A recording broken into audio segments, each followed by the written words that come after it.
Nessa aula, nós veremos o justo sob o aspecto científico. Nós temos, nos últimos tempos, visto muito essa questão da ciência. Ou seja, a ciência dirá o que é certo, a ciência dirá o que é errado em relação à pandemia, ao mundo, os governos e tudo mais. Bom, da onde surge essa concepção de que existe um justo científico, algo que é certo cientificamente? Nós já vimos um justo que é de acordo com a natureza, nós já vimos o justo racional da escolástica, nós já vimos a justiça divina de todo o período medieval e a gente agora vai mostrar como depois, durante o fim do período medieval, começa a surgir um novo sentido de justo, uma nova perspectiva de justo. Durante todo o período medieval, o justo divino dependia de Deus, ou seja, acreditava-se que Deus estava no comando de tudo. Todos nós já ouvimos a expressão que vem desde lá, que diz: Deus sabe quando uma folha cairá de uma árvore, Deus sabe quando um cabelo cairá da minha cabeça. Ou seja, Deus estaria no comando das justiças e das injustiças. Então, quando uma pessoa morre de uma maneira trágica e que na nossa percepção é injusta, a gente tem essa perspectiva de que Deus quis assim, fazer o quê? Deus quis assim. A gente usa da justiça divina para justificar atos que a gente não entende. Então, o fascínio que o cristianismo produziu no seu início foi romper com a ideia estoica da filosofia clássica, que entendia que o valor do justo dependia ou da força da natureza, o justo da natureza, conforme a gente viu no primeiro vídeo, ou da moral adquirida pela razão, pelo meio termo, pelas virtudes, conforme a gente viu no segundo vídeo. Acontece que, principalmente a partir do século XV, XVI, alguns fenômenos aconteceram e que precisavam de uma legitimação, de uma discussão maior a respeito. Um deles, por exemplo, não é um só, mas são vários, mas, por exemplo, as grandes navegações. As grandes navegações trouxe um tanto de perplexidade dos europeus, dos povos europeus originários da filosofia grega, herdeiros da filosofia grega, de certa forma, de quem seriam esses novos povos que surgiam nas Américas, nas Índias, na África, enfim, nos novos povos conquistados ou em conquistas, sendo colonizados a partir das grandes navegações. Essas novas situações, essas novas complexidades que começam a surgir, há também a invenção do tipo, da produção da escrita de maneira sistemática e industrial. Começam a ser produzidos livros, começa dentro da própria igreja a produção de livros, uma grande quantidade de livros. Lutero é o primeiro grande escritor, digamos assim, de best-sellers que serão lidos por muitas pessoas.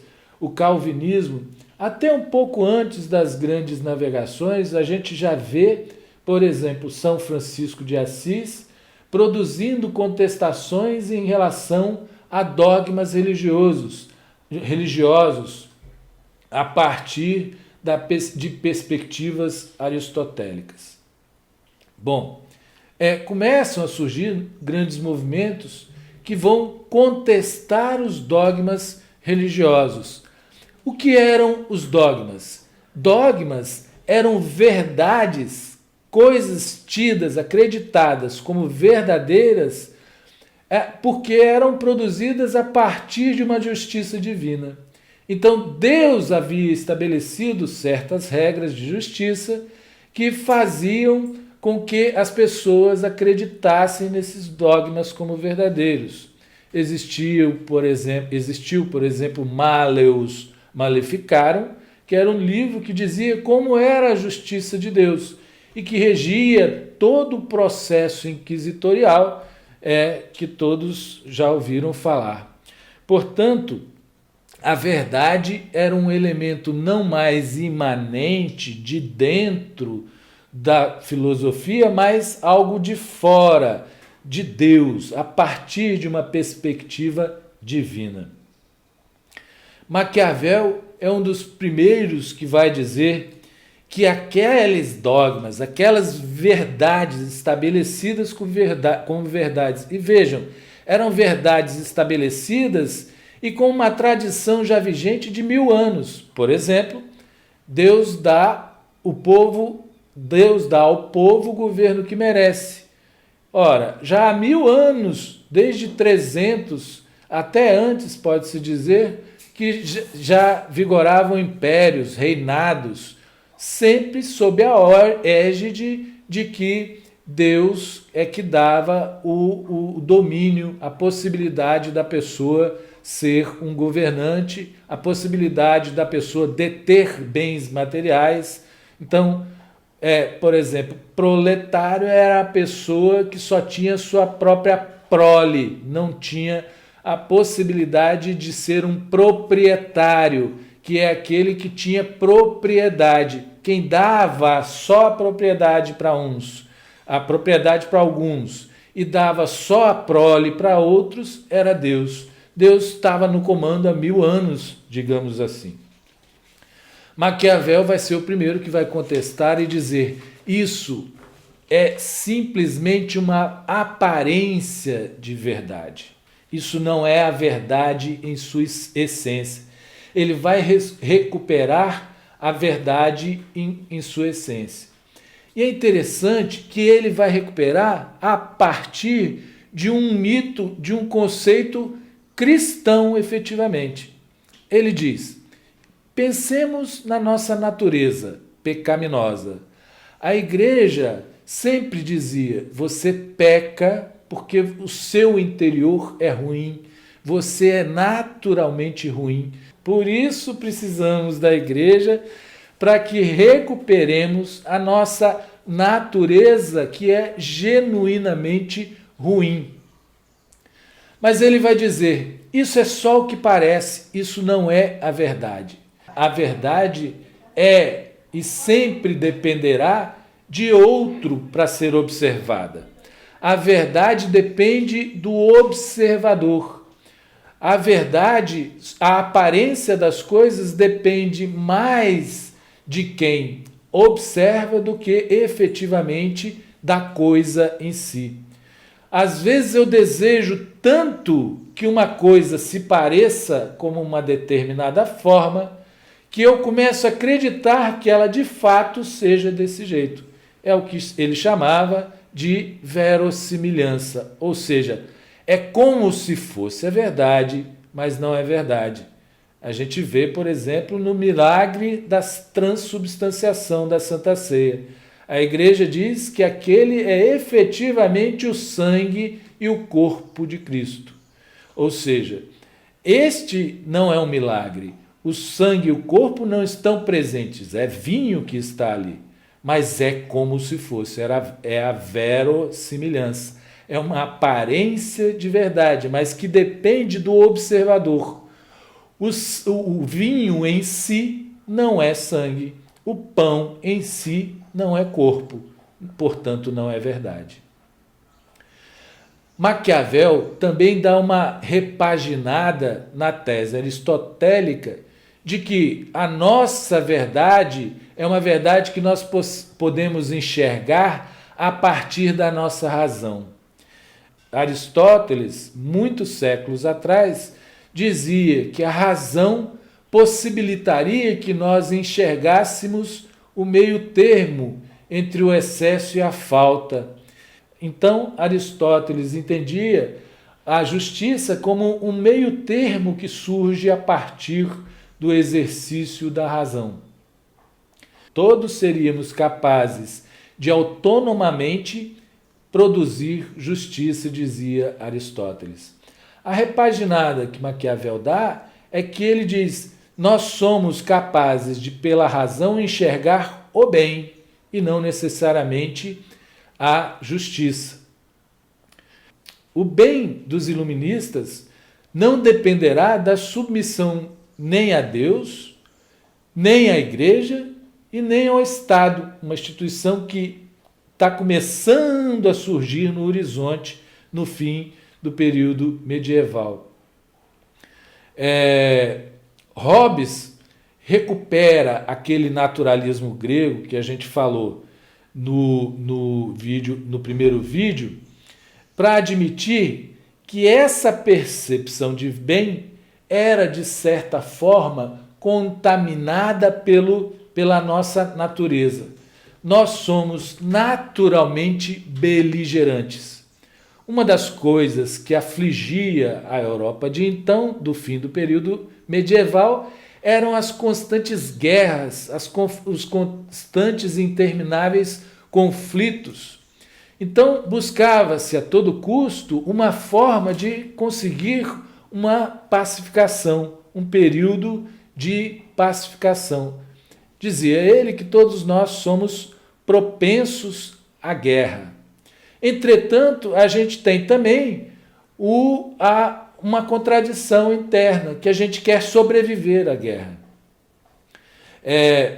Desse paradoxo entre a autoproteção e a vontade de ir à guerra, vai surgir um método capaz de equilibrar essas duas pulsões, a pulsão de vida e a pulsão de morte.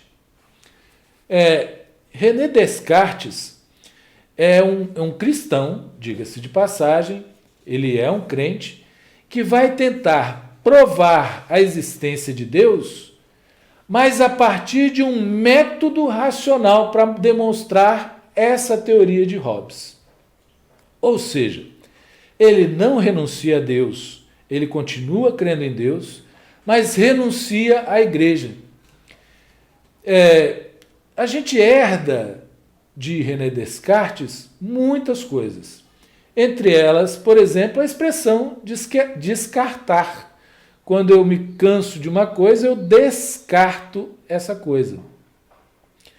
É uma referência ao método que ele propôs. Mas uma palavra, uma frase, chega quase que automaticamente às nossas mentes quando a gente ouve falar de René Descartes. É aquilo que a gente comumente ouve, principalmente nos livros do direito: cogito ergo sum, penso, logo existo. Cogito ergo sum, quando eu dou aula presencial, uma das coisas que eu pergunto é: o que caracteriza uma determinada pessoa, um indivíduo?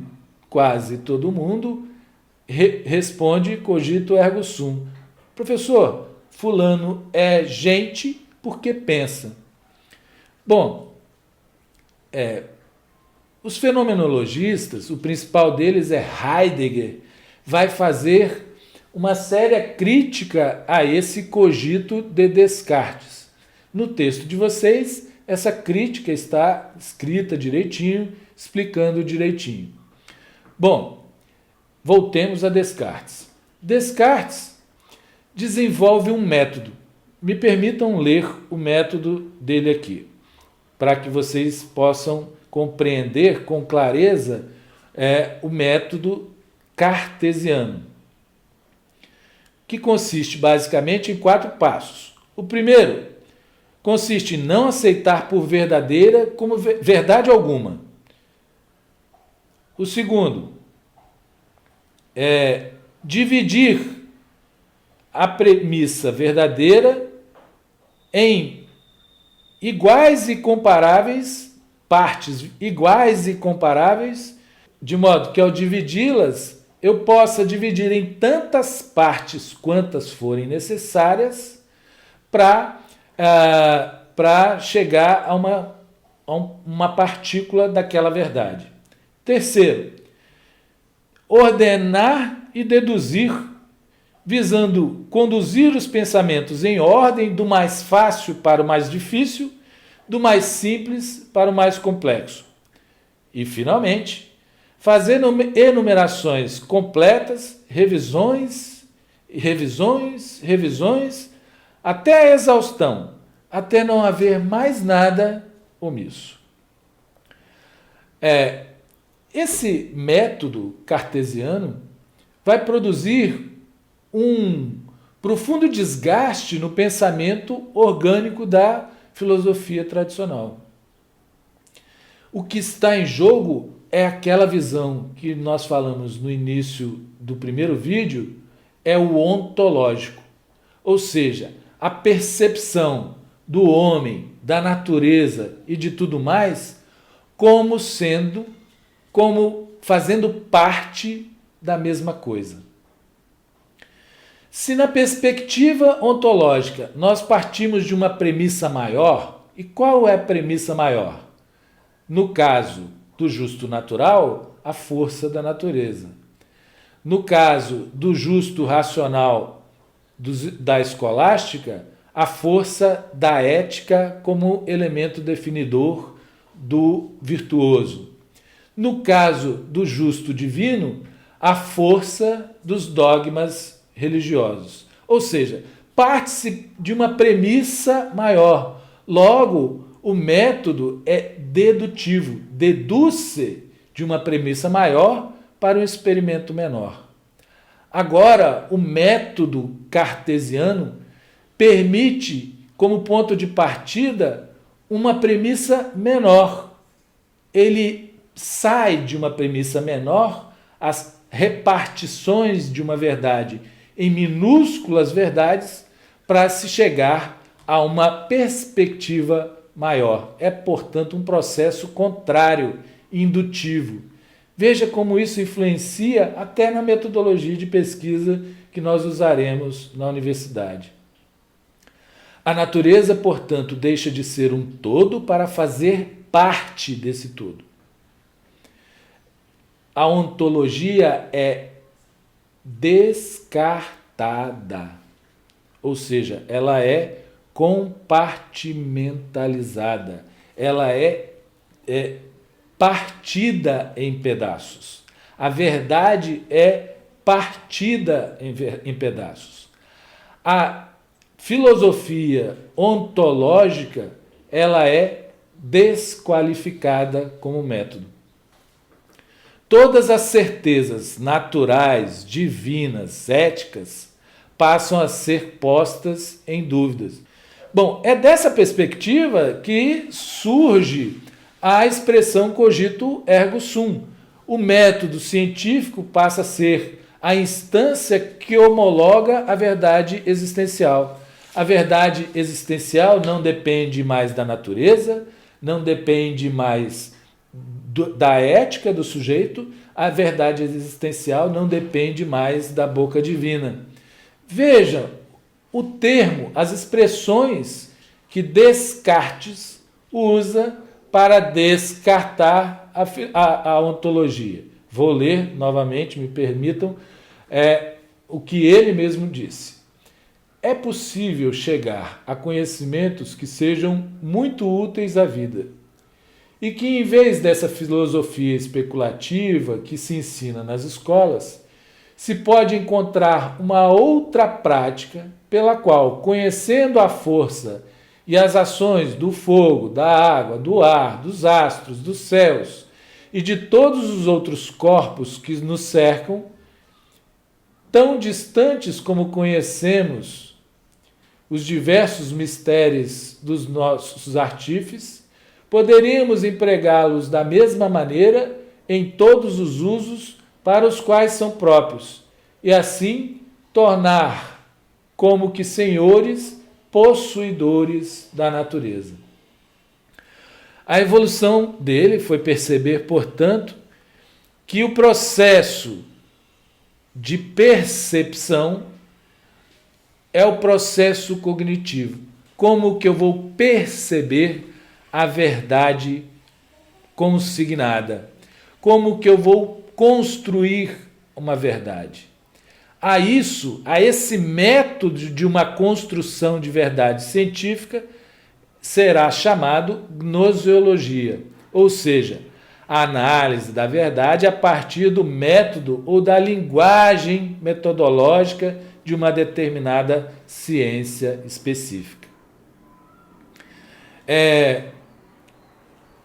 Todos os iluministas, e não são poucos, vão redundar naquele que vai ser capaz de lapidar toda essa construção com a qual cada um contribuiu com um tijolo. É Immanuel Kant. Kant, em sua obra A Razão Pura, vai tentar delimitar esse método, explicar esse método, criar uma razão que não seja influenciada nem por Deus, nem pela natureza, nem pela ética, por nada. Um método racional, abstrato, que não seja sujeito a interesses políticos, econômicos, sociais ou culturais, e que produza uma verdade, uma razão pura.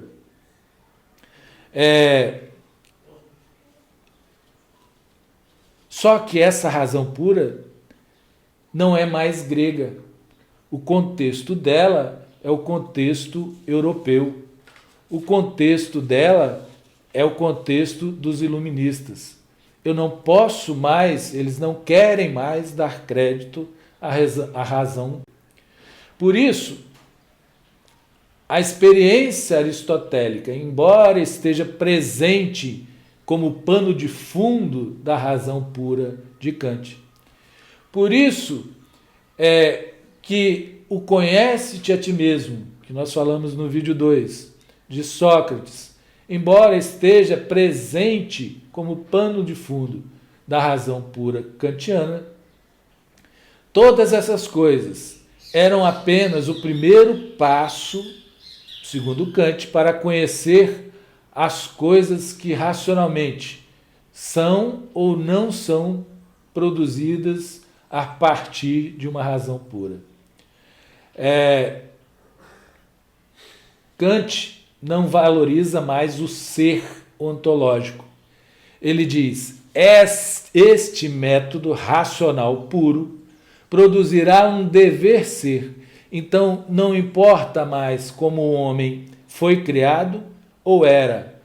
Agora há uma viragem, uma transformação, um marco zero, dizem os fenomenologistas.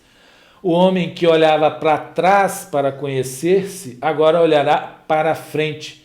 Ele vai dizer: é importante que a partir do método da razão pura eu possa conhecer como deve ser o homem do futuro. Esse devir, a forma como se deve ser, é fruto de uma organização social verificada a partir de uma razão prática que promove boas práticas do bem com o objetivo de atingir um bem-estar social. O bem-estar social, para Kant, é a paz. O último livro que ele escreve, logo depois da Revolução Francesa, é a paz, né? A paz perpétua. Ou seja, se nós conseguirmos, pensava Kant, criar um método, uma métrica que imponha a todos os modos de vida uma forma de ser, nós teremos criado uma teoria para a paz. A isso ele chamou de imperativo categórico. E esse imperativo categórico de Kant resumia-se a somente uma frase: age só, segundo uma máxima, age segundo uma máxima tal que possas querer, ao mesmo tempo que se torne uma lei universal. Ou seja, toda essa pretensão vai se materializar na ciência que vai se desenvolver na sequência. Nós temos as leis universais da física que se desenvolvem a partir daí. Nós temos as leis universais da química que se desenvolvem a partir daí. Nós temos as leis universais da linguística, das línguas que se desenvolvem a partir daí. nós temos as leis universais, princípios universais de todas as ciências que vão surgir a partir daí. Pronto. Segundo Kant, estão aí os requisitos mentais para o surgimento do Estado como alternativa para as confusões produzidas sem o Estado. Ora, o mundo vivia desde a democracia grega, desde a Grécia arcaica em guerra. O mundo vivia desde do surgimento do humano como corpo social na sociedade em guerra. Nunca houve um dia de paz, desde da Grécia Antiga até Kant, até naquela época. Dizia ele, se todos seguirmos este imperativo categórico, o objetivo que nós alcançaremos é a paz perpétua. Essa é a teoria da razão pura que vai produzir o surgimento, logo na sequência, no próximo século, de organizações internacionais, como a ONU, por exemplo, pretendendo estabelecer conceitos mínimos existenciais, conceitos mínimos éticos, que recebem influência de todas as formas de justo até agora e que vão se fortalecer através de organismos internacionais que vão propor exatamente a teoria de Kant a partir de mecanismos racionais e destituídos, na medida do possível, de paixões regionais, mecanismos regionais. Então, essa é o método científico que é mais utilizado e que influenciou toda a nossa existência e a nossa condição política atual. Falaremos mais sobre essa característica da universalidade no próximo vídeo.